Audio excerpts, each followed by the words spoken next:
Hi, welcome back guys, this is your friend, Mr. Fused Fiction Hub, back with amazing fanfiction. This is the series of Whatif fasha fell for jotaro kujo.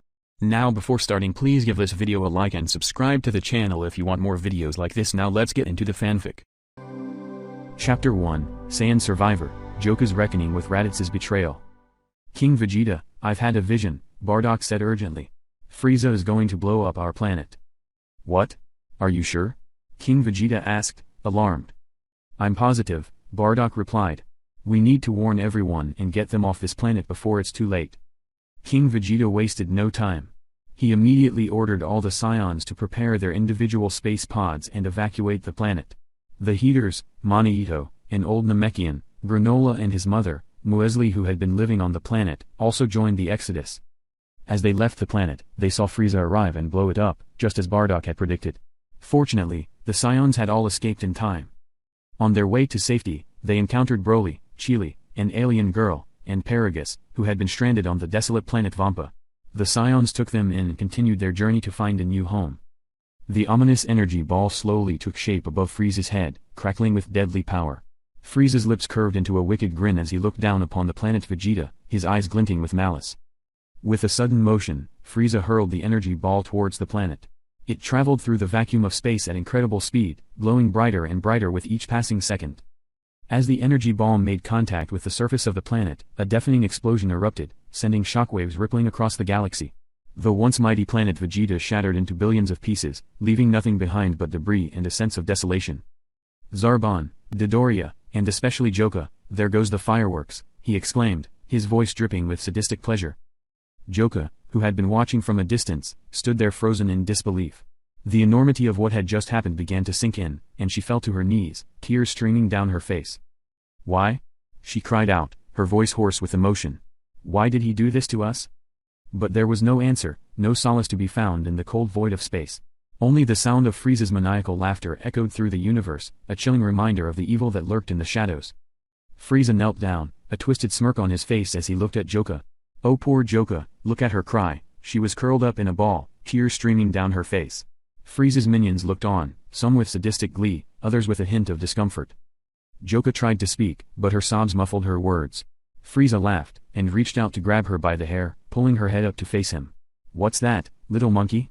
Can't even speak properly? He taunted. Jocha flinched at his touch. She could feel the fear building up inside her, and she wished she could just disappear.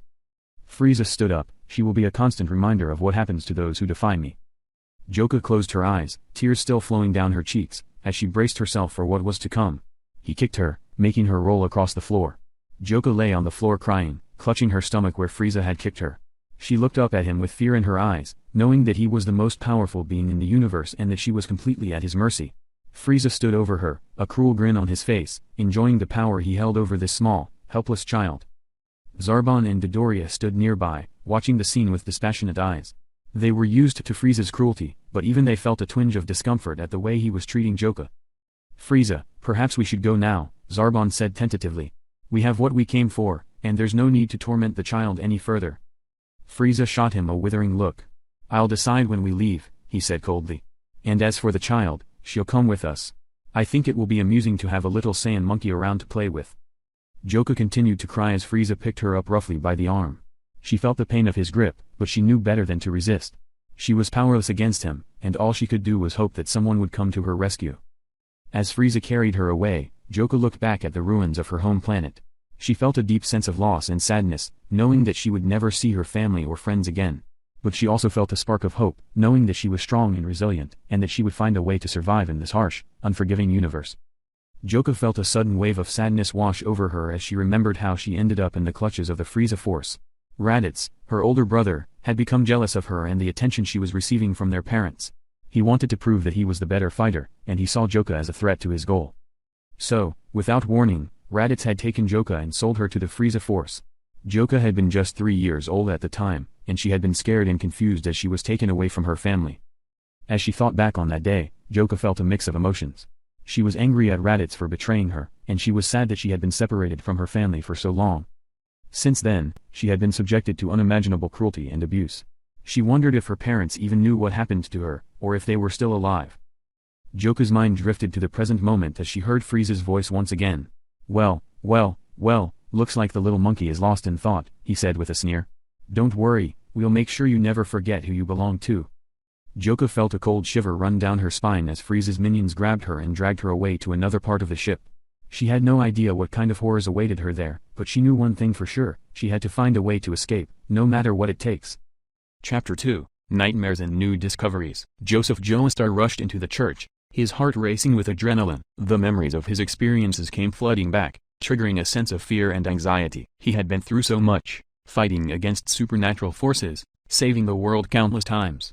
But the trauma had left its mark on him. He could never forget the screams, the bloodshed, and the loss he had witnessed. As he approached the altar, he could hear the sound of someone in distress. Without a second thought, he sprinted towards the source of the noise, ready to intervene. But just as he reached out to help, he was hit with a blinding pain in his head. His vision blurred, and he could hear a deafening crash. He blinked several times, struggling to make sense of what was happening. Finally, his surroundings came into view. The screaming had stopped, but his ears were still ringing with the echoes. He rubbed his temples, trying to calm down. His mind was playing tricks on him again. The nightmares never stopped, and he knew he couldn't escape them. As he looked around, he noticed that his arm was wrapped in vines. He was startled, but he tried not to panic. He looked at his watch and realized that it was the last day of his visit to his secret wife. He was a man of few words, but he cared deeply for her. He took a deep breath, trying to focus on the present. As he opened a window, he felt the cool breeze on his face. He took a few deep breaths, savoring the sensation. But his moment of peace was short-lived. He noticed that he had smashed an expensive camera, which lay broken on the ground. He cursed under his breath, realizing that he had lost control again. He bent down to pick up the pieces, but as he did so, he saw a photo that had somehow survived the fall. The image was of a blond guy with a star-shaped birthmark on his shoulder. He was smiling, showing his fangs, and there were stitches along his neck. Joseph felt a burning pain on his left shoulder, and he winced in discomfort. As he looked down, he saw that the red star-shaped birthmark had heated up. He was confused and scared, wondering what was happening to him. He took out his family journal, starting from George Joestar found by Jonathan to Arena to Lisa and finally to him, hoping to find some answers. He opened it up and started reading. April 16, 1868. Today I commence this journal in remembrance of my departed wife Mary. It was only last night.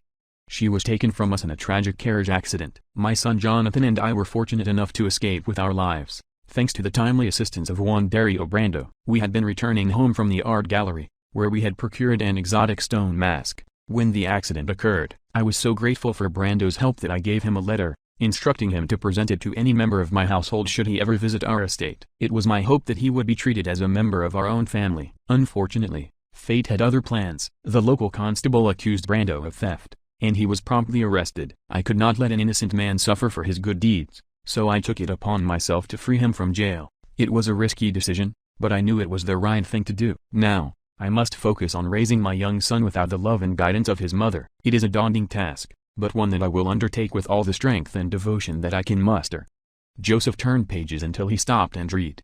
On June 2, 1873, I purchased a dog named Danny for Jonathan. I did this because I believed he needed a loyal companion to always be by his side. Initially, they didn't get along very well, but everything changed after a tragic accident. Jonathan nearly drowned, but Danny managed to save him. I immediately performed the Heimlich maneuver on Jonathan to expel the water from his lungs. It was a close call, and I had to change his clothes myself. During this ordeal, I couldn't help but notice how bright the Joestar birthmark was on Jonathan's back. It was a bright red star on the back of his left shoulder. After the incident, Jonathan and Danny became inseparable friends. It was a true testament to the loyalty and bond that can exist between a man and his dog. Joseph flipped some more pages. July 26, 1880. I am pleased that Jonathan has found a girl, although he did not mention it to me. However, I could discern it from his demeanor as he walked back to the mansion with blood on his face and his handkerchief missing. Joseph continued reading. On January 20, 1881, Dario's son Dio arrived with distressing news about the death of Dario. Despite the unfortunate circumstances, I welcomed him into my home and treated him like one of my own. However, tensions soon arose between Dio and my son Jonathan. I discovered them fighting in the entry hall, with both of them covered in blood and Dio about to stab Jonathan. I immediately intervened and sent them to their rooms. Unfortunately, in the chaos, they had knocked down a stone mask that now had dried blood on it. Later that evening, at dinner, I was impressed by Dio's impeccable dinner etiquette, which contrasted sharply with my own son's lack of manners. I found myself growing quite fond of Dio, and I am now considering adopting him into my family. Such a decision is not to be taken lightly, but I believe that Dio would be a wonderful addition to our household. Joseph continued. July 21, 1881. An unusual occurrence took place this afternoon. Our loyal companion, Danny the dog, was discovered in the incinerator. Unfortunately, it was too late, and he had already passed on. I made sure to give him a proper burial. I had a stern conversation with the staff to ensure that such a tragedy never happens again. My son, Jonathan, was grief-stricken and kept murmuring Danny's name along with something about Dio. I later announced at dinner that we shall adopt Dio into the Joestar family. Joseph kept reading, turning over pages. September 10, 1888. As time passed, Jonathan and Dio grew closer, becoming like true brothers. Dio even began to warm up to me, calling me father instead of Lord Joestar. Today, they won a game of rugby, but unfortunately, I was unable to watch as I had fallen ill. Despite my sickness, I congratulated them on their victory, and I am very proud of my two sons. However, my health seems to be deteriorating, and I fear that my time is coming to an end. As a result, I plan to pass this journal on to Jonathan. He has informed me that he will be leaving for London for 2 or 3 days and has requested that I allow the doctors he has brought with him to take care of me. He has also instructed me not to accept any medicine from anyone other than these doctors. I have decided to trust my son and follow his advice. He turned the page. September 20, 1888. I, Jonathan Joestar, was entrusted with this journal by my late father George Joestar's death after I returned from my trip for the antidote for my father's poison. I came with the help of my new friend Robert T.O. Speedwagon. We were too late as Dio rejected his humanity, activating the stone mask with the blood of my father, killing him. Dio put on the stone mask to become a vampire. I was forced to kill Dio by impaling him in the burning mansion. I and Speedwagon left the mansion. All I have is this journal. Joseph turned the pages skimming. September 23, 1888. 3 days have passed since the climactic clash between Dio and myself. As I lay in my hospital room, still weak from the battle, a familiar face emerges on the horizon. It is none other than Speedwagon, who has come to pay me a visit and offer his support. I awaken from my reverie, and our eyes lock. The room is filled with a profound silence, as if time itself stands still. A surge of emotions floods through me and memories of our shared past come rushing back. Irina Pendleton, my cherished childhood sweetheart, ever steadfast and caring, has remained by my side through this ordeal. The sight of her fills my heart with warmth and gratitude. Words begin to flow between us, and we engage in a heartfelt conversation, catching up on the years that have passed since we last saw each other. The bond between us, once forged in the innocence of our youth, is reignited. Meanwhile, Speedwagon, ever the stalwart companion, silently withdraws, granting us the privacy we need to reconnect.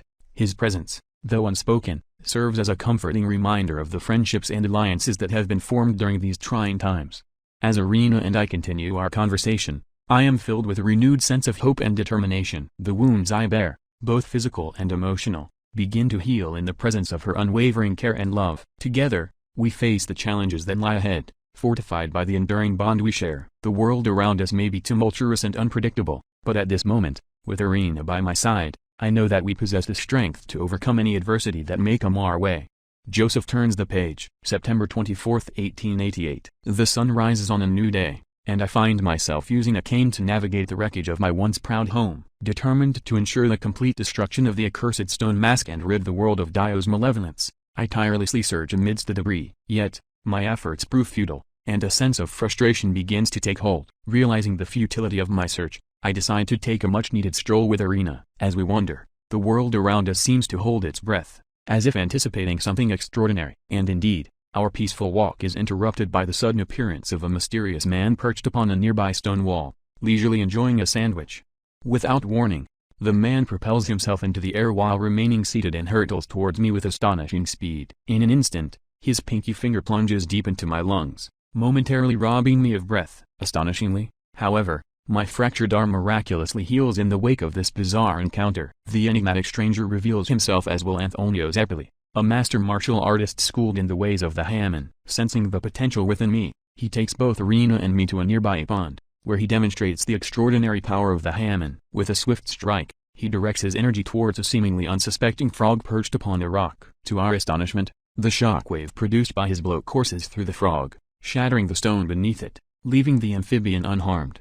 At this moment, Zeppeli divulges the unsettling truth. Dio and the stone mask were not destroyed, and his purpose in coming to our aid is to finish what we had started. A mixture of surprise and determination surges within me as I grasp onto a branch from a nearby tree, seeking to prepare myself for the impending battle. Observing my actions, Zeppeli notices that the flowers upon the branch begin to bloom, a sign that hints at my untapped potential as a wielder of Hamon. Conflicting emotions swirl within me: uncertainty, apprehension, but also an undeniable glimmer of hope. Fate has intertwined our paths, and the time for me to embrace this newfound power and face the looming darkness alongside Zeppeli has arrived. The weight of responsibility rests upon my shoulders, and with each passing moment, I grow more resolved to rise to the challenge and fulfill my destiny as a Hamon user. Joseph turned the page. October 1, 1888. The days have blurred together as I train relentlessly under Zeppeli's guidance, seeking to harness the power of the Hamon. Our efforts have been tireless, with each passing day bringing me closer to mastering this ancient martial art. It is a grueling process, but I am driven by the desire to protect those I hold dear and rid the world of the Stone Mask's vile influence.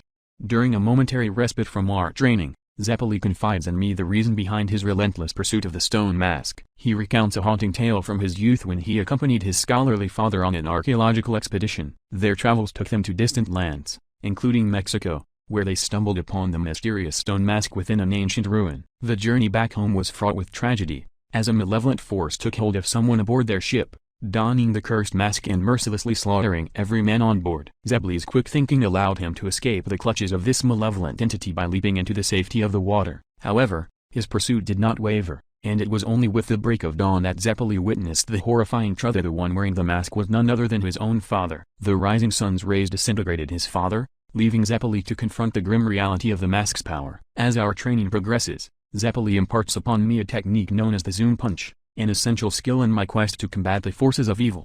However, our respite is short-lived, as Speedwagon suddenly appears, bearing news that Dio has been sighted in the town of Wind Nightslot. We waste no time, hastily boarding a carriage to reach our destination. To our surprise, the only path into the town lies within a treacherous mountain tunnel. As we venture deeper into the darkness, we are ambushed by a notorious figure known as Jack the Ripper. Jack unleashes a barrage of scalpels concealed within his body, but Zeppeli's mastery of the Hamon allows him to redirect the deadly projectiles, turning them into his own weapons. With a swift Hamon kick, Zeppeli severely disfigures Jack, melting away half of his face. Unwilling to be defeated, Jack leaps backward, clutching a sword embedded in the tunnel's ceiling. To our astonishment, the sword serves as a lever, unlocking a hidden passageway in the tunnel. Jack disappears through the newly revealed passage, leaving us no choice but to give chase. In the midst of our pursuit, Zeppeli hands me a glass of wine and issues a grave warning. He instructs me to defeat Jack without spilling a drop of the precious liquid, cautioning me of dire consequences should I fail. The passageway leads us into a sprawling corridor, where Jack launches a surprise attack. Focused and determined, I concentrate on the wine glass in my hand, discovering that I can channel the power of the Hamon through the spirits within. Drawing upon this newfound strength, I unleash a Sendo Hamon overdrive, directing a powerful punch towards a nearby wall. The shockwave generated by the impact travels through the wall, striking Jack head-on as he awaits my arrival around the corner. With a tremendous force, he is propelled backward, colliding with the opposing wall and disintegrating into nothingness. We finally arrive in the town of Wind Nightslot, only to be greeted by a series of perplexing and perilous encounters. A young pickpocket named Poco inadvertently leads us into a graveyard, where Dio's sinister presence becomes palpable. Dio, ever cunning, had ensnared Poco with his hypnotic powers, using him as bait to lure us into a trap. The graveyard teems with Dio's army of undead zombies, ready to do his bidding. Undeterred by the overwhelming odds, Zeppeli unleashes a relentless assault of Hamon attacks, attempting to drive back the encroaching horde. However, Dio, having been forewarned by his loyal follower Wang Chan, has devised a countermeasure to Zeppeli's Hamon. He manipulates his vampiric abilities, freezing Zeppeli's arms and rendering his Hamon attacks ineffective. Realizing the dire situation we find ourselves in, I join forces with Zeppeli to confront Dio head-on. But even with our combined strength, we are quickly overpowered by Dio's unimaginable power. It seems that all hope is lost as Dio summons two legendary undead knights, Tarkus and Bruford, to finish us off. The battle intensifies as I find myself locked in a fierce duel with Bruford. His peculiar ability to wield his sword with his hair proves to be a formidable challenge. In a desperate turn of events, Bruford manages to throw me into a nearby lake, where the weight of the water threatens to drown me. Gasping for air, I struggle to stay afloat. Meanwhile, Bruford, hindered by his heavy armor, moves with uncanny ease through the depths of the lake, unaffected by the need for breath. Sensing the urgency of the situation, I dive deeper, desperately searching for a way to turn the tide of the battle. It is then that I discover a rock lodged on the lake bed, and with sheer determination, I manage to dislodge it. To my astonishment, trapped air bubbles beneath the rock replenish my lungs, granting me a momentary respite. Gathering my strength, I unleash an underwater turquoise blue overdrive via a potent Hamon technique against Bruford, unleashing a torrent of Hamon-infused energy. The force of the attack proves overwhelming, causing Bruford's body to disintegrate as his human soul is finally released from Dio's control. Before completely vanishing, Bruford bestows upon me his sword, a symbol of his repentance and a testament to the bond we forged in battle. However, our victory is short-lived as Tarkus, the indomitable knight, steps forward to crush the remains of his fallen comrade beneath his feet. Determined to face this new threat head-on, Zeppeli and I lead Speedwagon and Boko to safety, utilizing makeshift leaves as a hang glider to escape the clutches of Tarkus. Our respite is brief as Tarkus relentlessly pursues us, forcing us to take a stand at a knight's training ground. Engulfed in a fight for our lives, I find myself pulled into a deadly chain-neck deathmatch with Tarkus, our fates intertwined by a cruel iron shackle wrapped around our necks. The only way to survive is to sever the other's head. With the collar constricting my breathing, Tarkus gains the upper hand, his overwhelming strength nearly overwhelming me. Sensing the imminent danger, Boko, overcoming his fears, enters the grounds through a nearby window, unlocking the chamber to grant Zeppeli entry. In a fateful moment, Zeppeli recalls a prophecy foretold by Don Petty, his mentor, a vision of his demise in an ancient chamber, where a child would lead the way and a lion would be unleashed. It becomes apparent that this very chamber is the site of our confrontation with Tarkus. With unwavering resolve, Zeppeli fights valiantly, searching for a means to free me from Tarkus's grasp. However, Tarkus, with his immense strength, ensnares Zeppeli with a chain, tearing his body in two. The sight is both devastating and awe-inspiring, as Zeppeli's determination to protect me and fulfill his destiny is evident until the very end.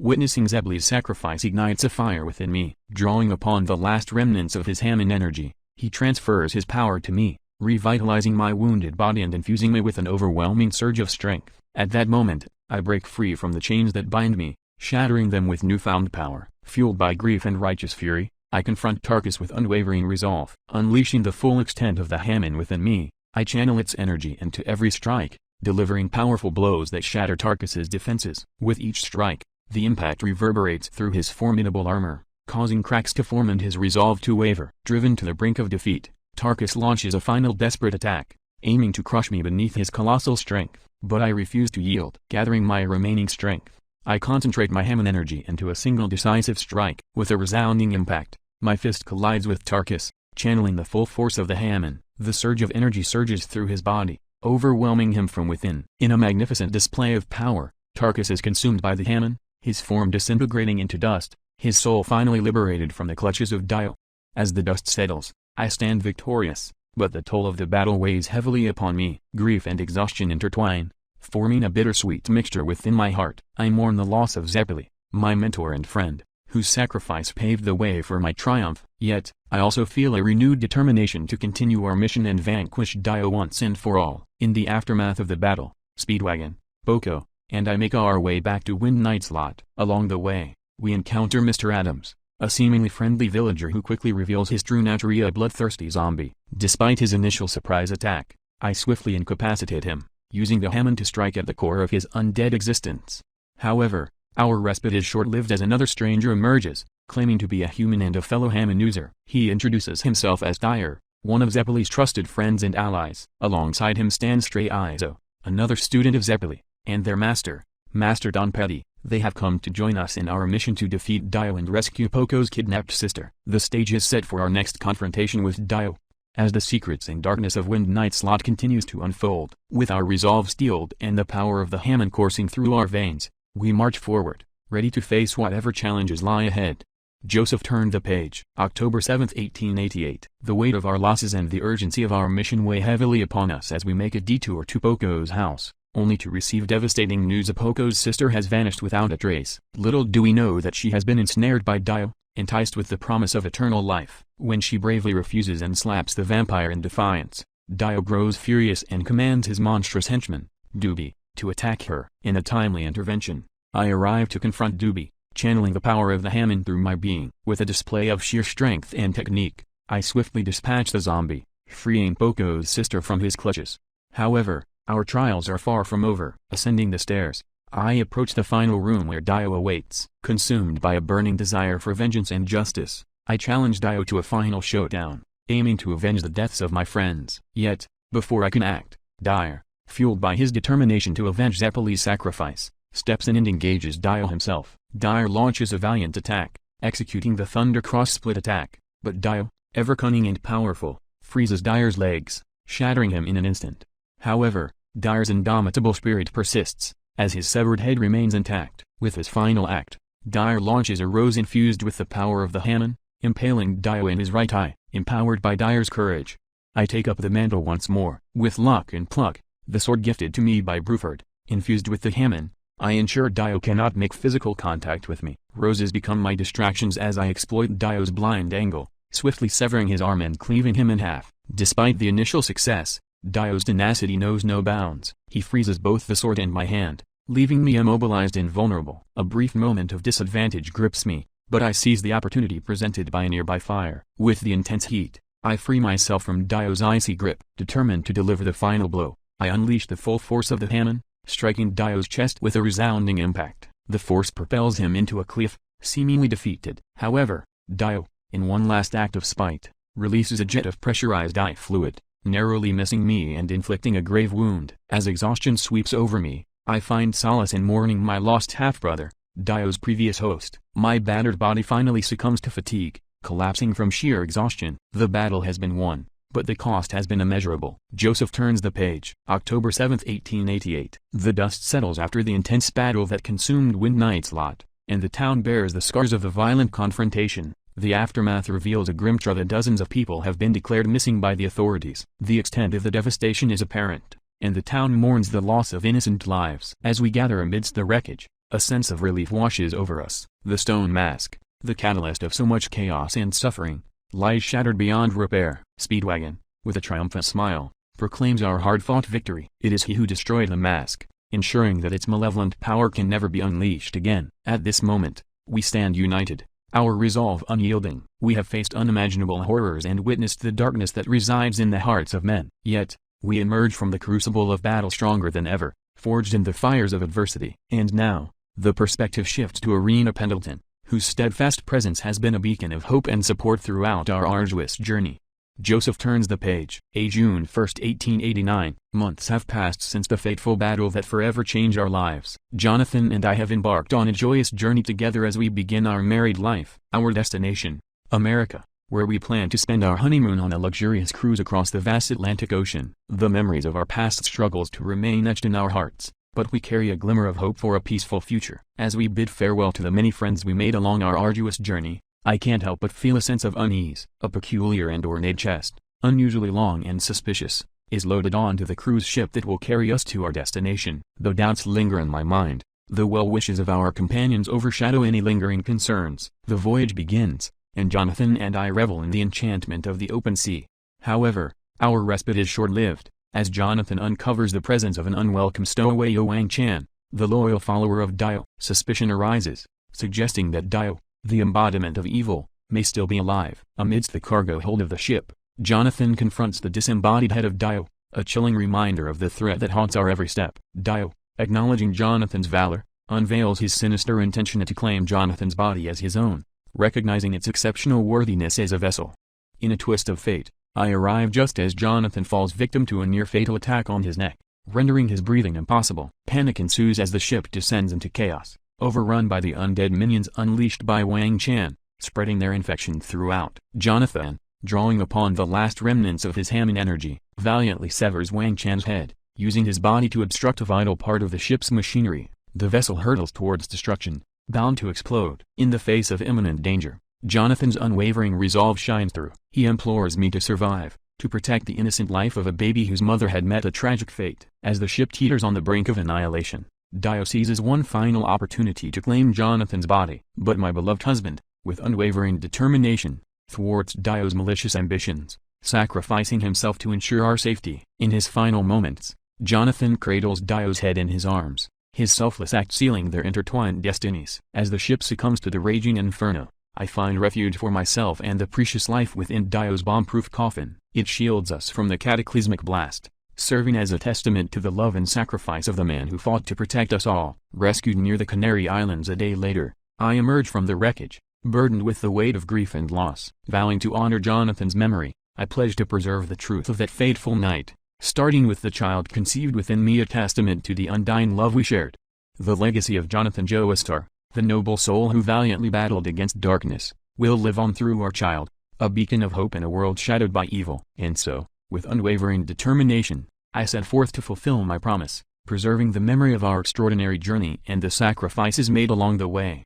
With a heavy sigh, Joseph closes the diary and takes a moment to collect himself. The weight of the past lingers, but he knows that he must find the strength within to honor his family's legacy and protect those he holds dear. Resolute and determined, Joseph stared at the picture of Dio's head attached to Jonathan's body, a mix of emotions flooding his face. The realization hit him like a bolt of lightning. Dio had taken over Jonathan's body. Everything suddenly made sense, the inexplicable return of Dio and the sinister events that followed. Lost in his thoughts, Joseph was startled when he felt someone placing their hands in front of his eyes. He blinked, snapping out of his reverie. He turned to see Tomoko, his secret affair, standing there with a mischievous smile. "Tomoko," Joseph said, his voice a mixture of surprise and affection. "What are you doing here?" Tomoko giggled and removed her hands from Joseph's eyes. "I couldn't resist sneaking up on you," she replied playfully. "You seemed so deep in thought." Joseph chuckled, grateful for the distraction. "I suppose I have a lot on my mind," he admitted, "but seeing you always bring a smile to my face." Tomoko's smile widened, and she took a step closer to Joseph. "Well, I am glad I could brighten your day," she said softly, her eyes filled with warmth. Joseph reached out and gently brushed a strand of hair away from Tomoko's face. "You always manage to do that," he said, his voice filled with sincerity. "Even in the midst of chaos and danger, you bring a sense of peace." In the quiet of the room, a cry suddenly pierced the silence. Joseph looked up, a mixture of relief and concern washing over his face. "It looks like Josuke's awake," Joseph remarked, his voice filled with anticipation. Tomoko let out a sigh and left the room, giving them some privacy. Knowing what he had to do, Joseph reached for the landline phone on the desk nearby. He held it in his hand, feeling the weight of the situation. With a deep breath, he dialed the number he knew so well, the one that would connect him to his friend, Muhammad Avdol, whom he had met in Egypt 2 years ago. After a few rings, a voice finally answered on the other end of the line. "Hello," said the voice, its warmth and familiarity comforting to Joseph. "Hello, this is Joseph Joestar," Joseph greeted, his voice filled with a sense of urgency. "I need to speak to Muhammad Avdol." There was a brief pause, and then a new voice came on the line. "Joseph, what brings you to call me?" It was Avdol, his friend and fellow stand user. Joseph took a moment to collect his thoughts. "I think I've awakened my stand," he confessed, his tone filled with a mix of excitement and uncertainty. Avdol's voice held a hint of intrigue. "Awakened your stand, you say?" he responded, his curiosity piqued. "Tell me everything, my friend." Joseph proceeded to describe the recent events and the awakening of his stand, providing as much detail as he could. Avdol listened intently, offering words of reassurance and guidance. "You're embarking on a new journey, Joseph," Avdol said, his voice carrying a sense of wisdom. "Discovering your stand is a significant development. Embrace it, learn its abilities, and remember, I'm here to support you every step of the way. Why don't we meet, and you could show it in action? I'll meet you at the Speedwagon training grounds." As the conversation came to an end, Joseph thanked Avdol for his help and guidance. They exchanged a few more words of encouragement before bidding each other farewell. Putting down the phone, Joseph felt a renewed sense of determination. He knew that he had to take action and face whatever challenges lay ahead. With a resolute expression on his face, he left the room and made his way to the kitchen. In the kitchen, Tomoko sat at the table with little Josuke. As Joseph entered, Josuke's eyes lit up with excitement. "Father!" he exclaimed, reaching out his arms towards his father. Joseph smiled warmly at his son, crossing the room to join them. He ruffled Josuke's hair affectionately with his right hand. "Hey there, little Josuke," he greeted, his voice filled with love. "How's my little champ doing?" Tomoko watched the interaction, a mixture of emotions playing across her face. Joseph turned his gaze towards her, a hint of sadness in his eyes. "Thanks for the stay, Tomoko," Joseph said, his tone filled with gratitude. "I have to go now, and I don't know when I'll be back." Tomoko nodded, her eyes filled with understanding. "I know you have important things to take care of," she replied softly. "Just promise me you'll stay safe and come back to us." Joseph reached out and took Tomoko's hand in his own, squeezing it gently. "I promise," he said sincerely. "I'll do everything I can to protect our family and come back to you and little Josuke." With a final lingering look, Joseph released Tomoko's hand and turned to Josuke. He knelt down, pulling his son into a tight embrace. "Take care of your mother, little Josuke," he whispered, his voice filled with love and longing. Josuke nodded, his small arms wrapping around his father. "I will, father," he replied, determination evident in his young voice. With a heavy heart, Joseph stood up from the kitchen table, his gaze lingering on his family. He gave them one last smile, trying to mask the sense of unease that weighed upon him. He knew that his next meeting with his son would be difficult, filled with unresolved emotions. Gathering his belongings, Joseph made his way to the front door, Tomoko and Josuke following closely behind. They stood on the porch, waving goodbye as Joseph prepared to depart. A bittersweet feeling hung in the air, a mix of love and apprehension. Joseph's eyes met Tomoko's, and he could see the worry etched on her face. "Take care of yourselves," he said softly, his voice filled with both longing and determination. "We will," Tomoko replied, her voice filled with a mixture of love and concern. "Please, come back to us safe." Josuke, sensing the tension, clung tightly to his mother's hand. "Bye, father," he said, his voice laced with innocence and curiosity. "Come back soon." Joseph's heart swelled with love for his family. He nodded,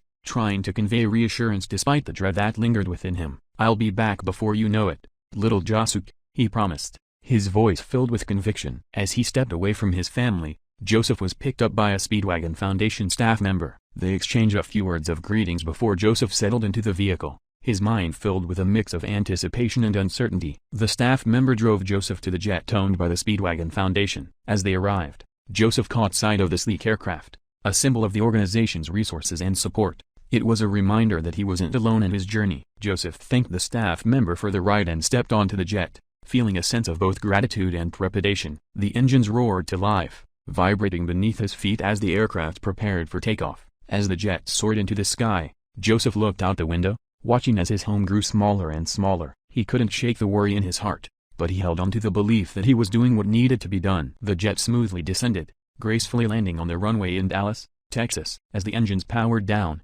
Joseph stepped out of the aircraft, feeling a mix of anticipation and nervousness. He glanced around, taking in his surroundings, before his eyes fell upon a familiar figure at the doorway. There stood Suzy Q, his wife, alongside Avdol. Joseph's heart skipped a beat as he locked eyes with Suzy Q. He took a deep breath, trying to steady himself, to not let the guilt and secrets slide to the forefront of his mind. He knew he had betrayed Suzy Q, having had an affair with another woman and fathering a child with her. But Joseph couldn't let those thoughts consume him now. He had to focus on the present moment, on the love and connection he shared with Suzy Q. He calmed himself, pushing those painful memories to the back of his mind, and walked the rest of the way towards her with his hands open wide.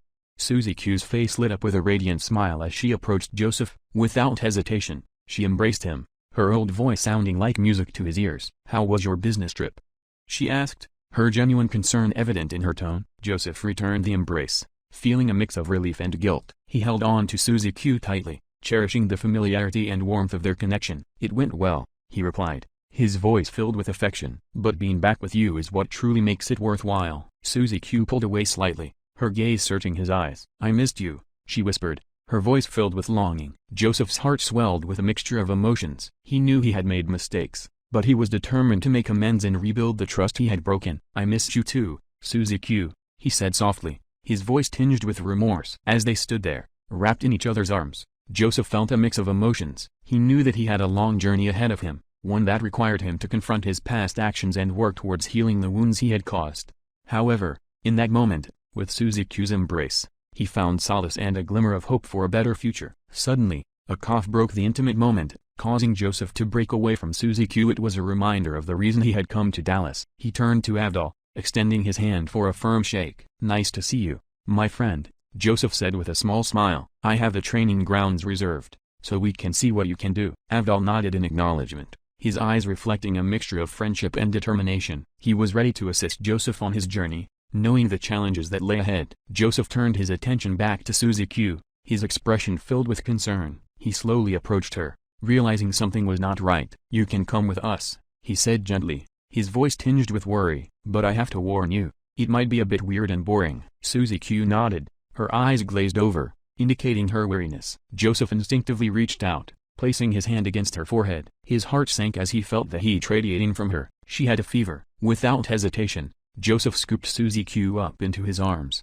cradling her gently. Avdol led the way to her room, guiding Joseph through the familiar corridors. They entered Suzy Q's room, and Joseph stopped in the doorway, his eyes drawn to a picture hanging on the wall. It was a picture he hadn't seen in a while, capturing a moment from their past. Young Joseph, young Suzy Q, Caesar, smoky brown as a boy, Lisa, surrounding the older Arena and Robert T.O. Speedwagon. It was a snapshot of their lives, a memory frozen in time. Tears welled up in Joseph's eyes as memories flooded his mind, particularly of Caesar, who was no longer with them. The picture had been taken during Arena's birthday party, a bittersweet celebration. Shaking off the rush of emotions, Joseph blinked away the tears and focused on the present. Avdol gently took Suzy-Q from Joseph's arms and placed her on the bed, ensuring her comfort. Joseph stood by her side, his eyes fixed on her face, concern etched on his features. As Suzy-Q lay there, Joseph's mind raced with thoughts of their future and the challenges they would face. He knew he had to be there for her, to support her through her illness and beyond. With a determined resolve, Joseph snapped back to the present. He would take care of Suzy-Q, seek the necessary medical attention, and continue his journey towards self-redemption. He would face the complexities of their relationship head-on, never forgetting the love they shared and the memories they had created together. Taking a deep breath, Joseph turned to Avdol. "Thank you," he said sincerely, his voice filled with gratitude. "I'll stay with Suzy-Q and make sure she gets the care she needs." Avdol nodded, understanding the gravity of the situation. "Take your time, my friend," he replied, his voice laced with support. "I'll be here when you need me." With Avdol's reassurance, Joseph focused his attention back on Suzy-Q. He took her hand in his own, offering a gentle squeeze. "Rest, my love," he whispered softly. "I'll be here by your side, taking care of you." Joseph settled into a chair next to Suzy-Q's bed, never letting go of her hand. Time seemed to stand still as he watched over her, his mind filled with a mixture of worry and determination. He knew that he had to be strong for her, to provide the support she needed during this difficult time. As the hours passed, Joseph's thoughts drifted back to the picture he had seen earlier. Memories of their past adventures flooded his mind, each one etched with a mix of joy, pain, and growth. He reminisced about the battles fought alongside his friends, the sacrifices made, and the bonds that had been forged. The image of Caesar, his fallen comrade, resonated deeply within him, a reminder of the fragility of life and the importance of cherishing the moments they had with loved ones.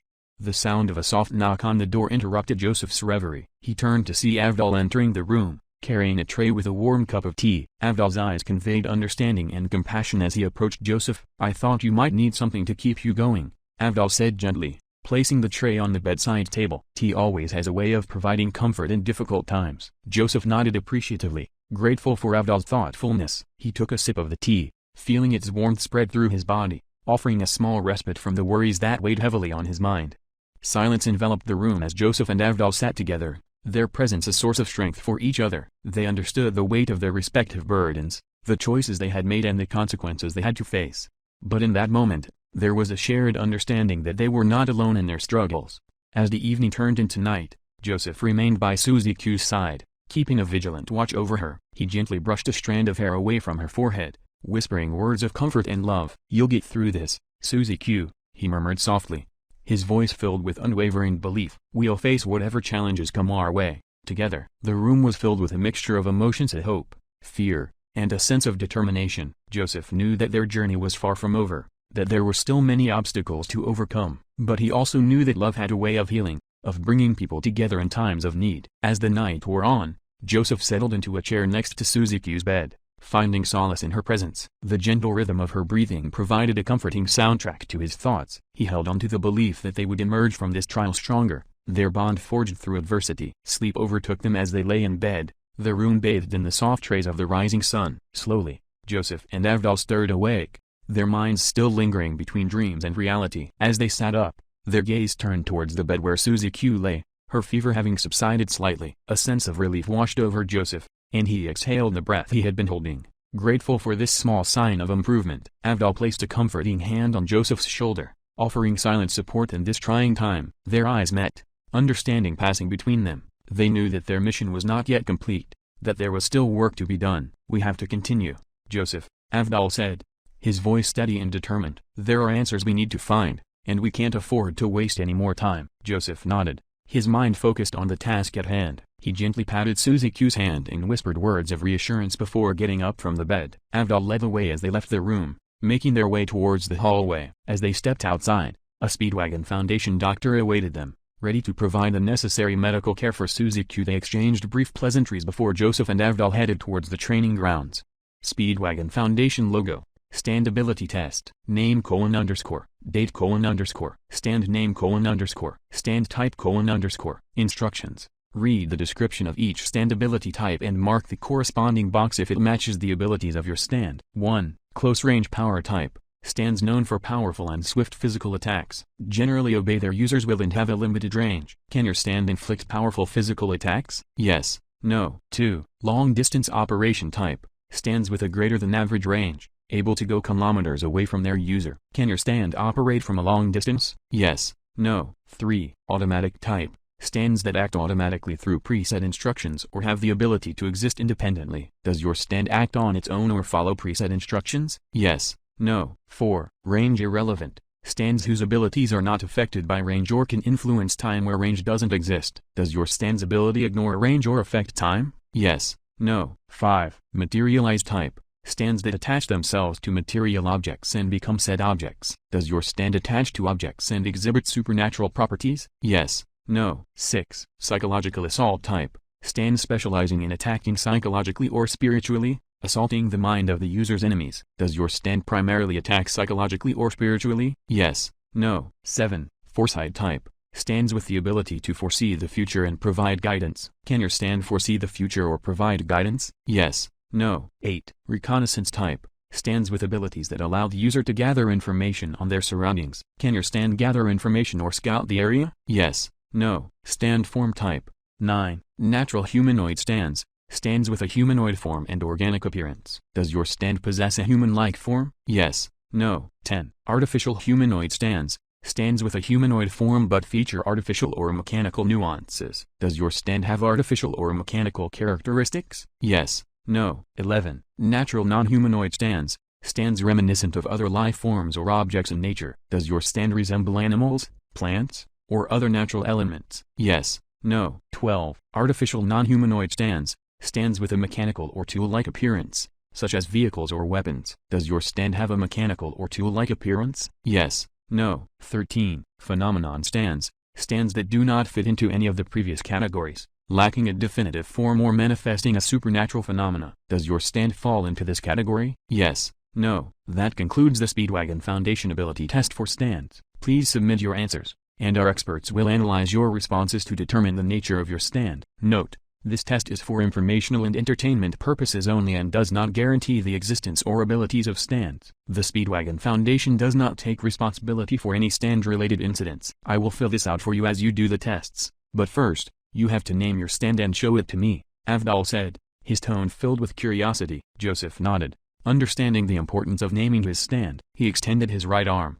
focusing his energy as vines and thorns manifested, accompanied by yellow sparks. Avdol observed the display, his eyes studying the unique combination of Joseph's hamon and stand abilities. Interesting, Avdol remarked, a hint of excitement in his voice. It seems like your hamon is incorporated into your stand. I have an idea for the name. Avdol reached for a deck of tarot cards nearby, carefully removing a card and shuffling the deck to ensure no two cards were the same. With practiced hands, he fanned out the cards before Joseph. Choose a card, Joseph, Avdol instructed, his eyes filled with anticipation. Joseph's hand hovered over the array of cards, his instincts guiding him towards the particular one. He selected a card and turned it around to reveal the Hermit. Avdol smiled, recognizing the significance of the chosen card. How fitting, he said, his voice carrying a touch of approval. Your stand shall be named Hermit Purple, symbolizing wisdom, introspection, and the guidance you provide. Joseph looked at the card in his hand, a sense of resonance flowing through him. The name felt right, as if it were meant to be. Avdol reached for the tarot card he had placed on the table, his fingers delicately grasping its edges. The card depicted the image of the magician, a symbol of power and transformation. With a sense of pride and confidence, he looked at Joseph and spoke, the name of my stand is Magician's Red. As Avdol uttered those words, an air of anticipation filled the room. Joseph's eyes widened with curiosity as he watched Avdol's stand come to life. The space before them seemed to ripple, and in a burst of fiery energy, a humanoid chicken emerged. The fiery entity stood tall and proud, its burning plumage illuminating the room with a warm glow. Joseph's eyes widened in awe as he beheld the magnificent sight before him. The intensity of the flames seemed to dance in harmony with Avdol's unwavering spirit. It was a mesmerizing display of power and control. A magnificent stand, indeed, Joseph exclaimed, a mixture of admiration and curiosity evident in his voice. He couldn't help but be captivated by the unique and striking appearance of Magician's Red. Avdol nodded, a sense of pride radiating from him. Magician's Red is not only a formidable force in battle but also a symbol of my own dedication and resolve, he explained. Its flames embody the passion that burns within me. Joseph reached out cautiously, his fingers hovering near the ethereal flames. He could feel the warmth emanating from the stand, a sensation that resonated deep within his being. Fire has always held a special place in my heart, Avdol continued, his voice filled with nostalgia. It represents not only destruction but also purification and renewal. Magician's Red embodies these aspects, offering both protection and guidance. As the flames flickered and danced, Joseph couldn't help but be captivated by the sheer presence of Magician's Red. The fiery stand seemed to possess a life of its own, a testament to Avdol's unwavering spirit and unwavering determination. "I'm honored to witness the power of Magician's Red," Joseph said, his tone filled with genuine appreciation. "Avdol, your stand truly reflects your character and strength." Avdol smiled warmly, his eyes filled with gratitude. "Thank you, Joseph. Together, we will face whatever challenges lie ahead and protect those dear to us." Avdol guided Joseph through each test listed on the paper, meticulously explaining the purpose and significance of each assessment. Together, they delved into the depths of Joseph's stand abilities, unraveling the unique powers that lay within him. As they moved through the tests, Joseph demonstrated his proficiency in controlling the vines of his stand, Hermit Purple. With a flick of his wrist, the vines would elongate and sway, offering him a versatile means of movement. Joseph showcased his agility by swinging from one point to another and even restraining a hypothetical opponent. However, he acknowledged the limitations of his vines, recognizing that a sufficiently strong stand or a formidable vampire could easily break free. Next came the divination aspect of Hermit Purple. Avdol explained how Joseph could utilize any object or material in conjunction with his stand to reveal hidden information. Joseph had showcased this ability in the past, using Hermit Purple to produce psychic photographs. To put Joseph's divination skills to the test, a Speedwagon Foundation staff member rolled out a box TV. Avdol suggested that Joseph attempt to see something using the TV as a medium. Placing his hands on either side of the television, Joseph focused his stand's power, causing Hermit Purple to emanate through the screen. A live video appeared before them, depicting Dio, shirtless and cloaked in shadow, conversing with an old hag. Vines, similar to those of Jonathan's stand, coiled around Dio's arms, suggesting a connection between their abilities. Dio's voice resonated through the speakers as he addressed Joseph's observations. "I am cognizant of your surreptitious observation, perchance an endeavor to scrutinize your own faculties," Dio remarked with an air of calculated amusement. "However, I shall indulge your penchant for designating appellations via tarot cards." The scene shifted to a top-down view of a table where the old hag fanned out a deck of cards. Dio selected one and revealed it to be the World. He continued, "Marvelous timing, for your prospects appear bleak. Furthermore, I have yet to unveil my own arcane ability, the World. The stand you recently beheld belonged to Jonathan, called Hermit Purple, which functions in a manner akin to your stand, Joseph." The screen faded to black, leaving Joseph and Avdol to process the revelation. Joseph took a deep breath, contemplating the implications of his connection to Jonathan and Dio's mysterious stand power. Hermit Purple's vines may not possess great combat strength, but they provided him with a remarkable divination ability, a means to materialize information in various forms. Avdol handed a form to Joseph, who quickly scanned it and gave a thumbs up of approval. With the form in hand, Avdol proceeded to the Speedwagon Foundation to input it into their system. The clock struck 11 a.m. when they decided to make their way inside the hospital to check on Suzy Q. As they walked down the corridor, their ears perked up at the sound of voices emanating from Suzy Q's room. Intrigued, Joseph and Avdol hastened their pace, their curiosity getting the better of them. What could be causing such a commotion? As they entered the room, their eyes fell upon a sight that left them astonished. There, standing before them, was a humanoid stand with a mesmerizing and ethereal presence. Its design was reminiscent of a porcelain doll, exuding an alluring mix of innocence and nostalgia. The stand's height mirrored that of an average human, boasting a slender and graceful frame. Joseph couldn't help but gulp, his attention drawn to the stand's captivating appearance. Yet, the stand positioned itself strategically, obscuring the view of the bed and leaving Joseph and Avdol in suspense. The voices in the room were hushed, their surprise palpable. Joseph's curiosity intensified as the stand approached him, a soothing calmness washing over him when it gently touched his temple. In a whisper, the stand posed a question, "Tomoko or Suzy Q, who would you choose?" Joseph's mind raced, torn between two people who held significant meaning in his life. He responded with a whispered admission, "I can't decide. They both mean so much to me." Understanding flickered in the stand's gaze as it gracefully stepped aside, revealing the person behind it. Joseph's gaze inadvertently wandered towards the stand's curvaceous buttocks. A voice, all too familiar, filled the room. "Joseph, how dare you ogle my stand like that in front of everyone?" Sending a shiver down Joseph's spine. Joseph looked up and saw a young and beautiful Suzy Q seated on the bed, her tight shirt emphasizing her ample breasts. He looked up, meeting Suzy Q's gaze, her voice dripped with a mixture of playfulness and reprimand as she called him out on his wandering eyes. "I apologize, Suzy Q," Joseph stammered, a flush creeping up his cheeks. "I didn't mean to disrespect your stand. It's just ... The whole situation caught me off guard. It's just me Avdol and you are the only ones who could see it. So." Suzy Q smirked, clearly enjoying Joseph's flustered state. "Oh, don't worry, Joseph. I know how hard it is to resist temptation. I love surprising you. But remember, my stand has its ways of making things interesting." Her gaze lingered on Joseph, a mischievous glint in her eyes, before turning to Avdol, who watched the unfolding scene with a mix of surprise and amusement.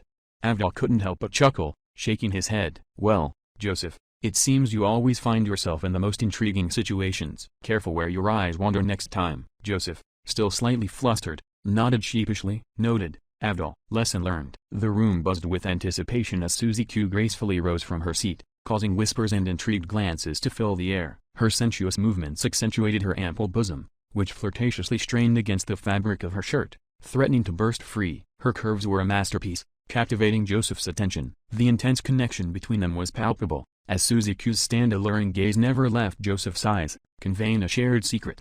Unable to resist, Joseph embraced Suzy Q, feeling the delightful pressure of her firm breasts pressing against his chest before bouncing apart. The Speedwagon staff discreetly provided her with a change of clothes. Suzy Q disappeared behind the doctor examination curtain, adding an air of mystery to the encounter. Joseph's eyes remained fixated as the shadowy outline revealed tantalizing glimpses of her elongated and fuller breasts, their erect nipples casting seductive shadows. A soft moan escaped from behind the curtain, heightening the atmosphere of desire. With each garment Suzy Q shed, Joseph's anticipation grew. Her ample posterior accentuated the contrast against her slender stomach, creating an irresistible allure. As she stood completely naked, Joseph marveled at her breathtaking form. Slipping on the alluring panties and fastening the enchanting bra, Suzy Q radiated confidence and desire. Finally, she adorned herself with the shirt and pants, completing the transformation. Emerging from behind the curtain, she carried the clothes she once wore, leaving an indelible image etched in Joseph's mind. She walked over to Joseph, who blinked. Joseph spoke. "You look beautiful." He was caught off as Suzy Q kissed him. "Now that I changed,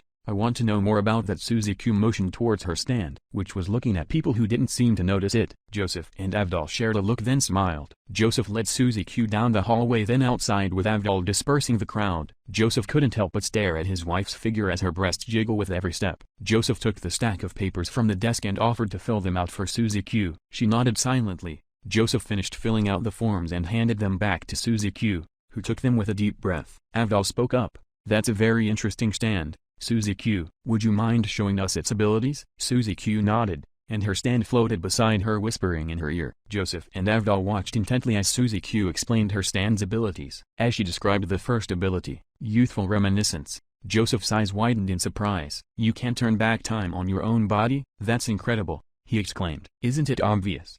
Motioning down her body, Avdol was equally impressed by the next ability, Sweet Melancholy. "A stand that can manipulate emotions and create openings in battle? This is a formidable power," he commented. Suzy Q went on to explain retroactive restoration, and Joseph couldn't help but feel moved by the potential of the ability. This could really help people heal emotional wounds and mend relationships. "It's a beautiful power," he said, his voice softening. Joseph thought about it helping make explaining about his other wife easier. As Suzy Q demonstrated the memory projection ability, Joseph and Avdol watched in awe as the projections took on a life of their own. "This is an impressive display of power. I can see how this ability could be both a defensive and offensive tool in battle," Avdol remarked. Finally, Suzy Q explained the blissful bubble ability, and Joseph couldn't help but feel a sense of dread wash over him. He looked at the bubble. He looked down to see carpet. The bubble floated closer and it had a scarf in it. He looked to see Wamu looking at him. Tears leaked from his eyes as the bubble made contact. Calmness washed over him as his focus came into view, revealing the concerned expressions on Avdol and Suzy Q. "This ability could really come in handy during battles. It's like a healing bubble," he said, smiling. Feeling defeated as they had been trying to get her stand to cooperate for what felt like hours, Joseph filled out the forms, his handwriting neat and precise as he jotted down Suzy Q's information. Despite Joseph's efforts, they still couldn't get Suzy Q's stand to cooperate. Tears streamed down her cheeks as she realized how powerless she felt at this moment. Joseph walked over to her and wrapped his arms around her in a comforting embrace. "You are ordering your stand around like it is a dog," he whispered into her ear. "But think of your stand as an extension of yourself, a part of your soul." Suzy Q wiped away her tears and took a deep breath. She closed her eyes and concentrated, trying to connect with her stand. After a few moments, her stand started to move, as if it was responding to her thoughts. Suzy Q opened her eyes and smiled, feeling relieved. Joseph and Avdol looked at each other, impressed by Suzuki's progress. "See, I told you she could do it," said Avdol with a smirk. Suzuki collapsed, breathing heavily. Her stand disappeared. Joseph caught her. "It took me a few months to move my stand, but every day the strain on my body shrunk until my body could handle it,"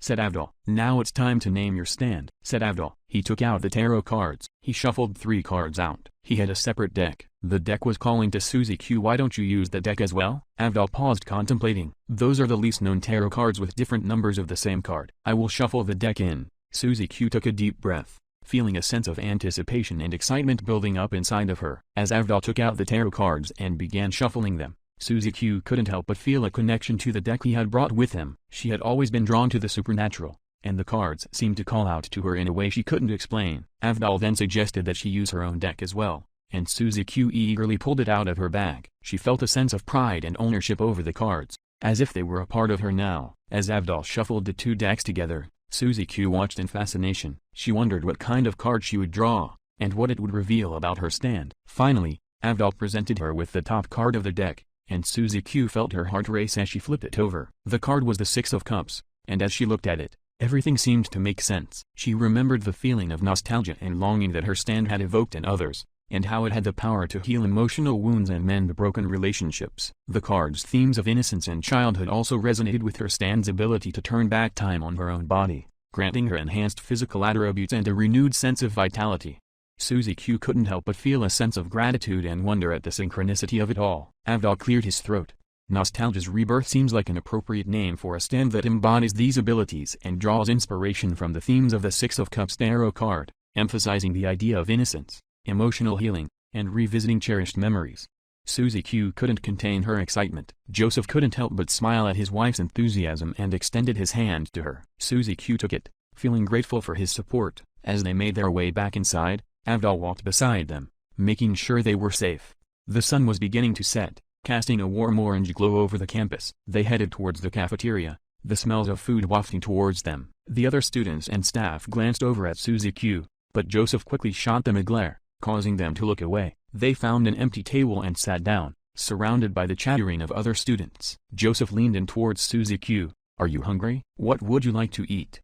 he asked, looking at her with concern. Suzuki thought for a moment before replying, "I think I'll have a sandwich and some fruit." Joseph nodded and got up to order their food, leaving Suzuki and Avdol to chat at the table. As they waited for their food to arrive, Suzuki couldn't help but feel grateful for her new stand and the support of her friends. Suzuki, Joseph and Avdol had been working tirelessly on their stands, honing their skills to the point where they could fight like a well-oiled machine. Suzuki, in particular, had made tremendous progress. She could move her stand on instinct, and control 99% of its movements. Whenever Joseph was around, however, her stand seemed to have a mind of its own. It would whisper something to Joseph, but Suzuki couldn't quite make out what it was. Joseph would simply nod and then answer the whisper, and the two would go on with their training. They got so good that they fought like a team. Smut begins. Whenever Suzuki and Joseph had sex, it was a unique experience. Susie's stand, Nostalgia's Rebirth, and Joseph's stand, Hermit Purple, would both activate, creating a powerful energy that enveloped the two of them. The room would become filled with a pulsating aura, and Susie's body would start to tingle with anticipation. As they moved together, Susie's pleasure would build, and her stand would respond with a series of moans and groans that matched her own. Hermit Purple's vines would shoot out towards her stand, wrapping around it and exploring every inch of its body. The vines would then enter her stand's formed vagina, causing it to moan even louder and multiply Susie's pleasure. The two of them would move in perfect harmony, their bodies and stands in sync with each other. The experience was unlike anything they had ever felt before, a true expression of their love and passion. Despite the intensity of the moment, there was a sense of intimacy and connection that bound them together, making them feel truly alive. Smut ends. Kami stood tall, his cape billowing in the wind as he gazed down at the earth from the lookout. His eyes narrowed as he saw something that made him tense up. "No!"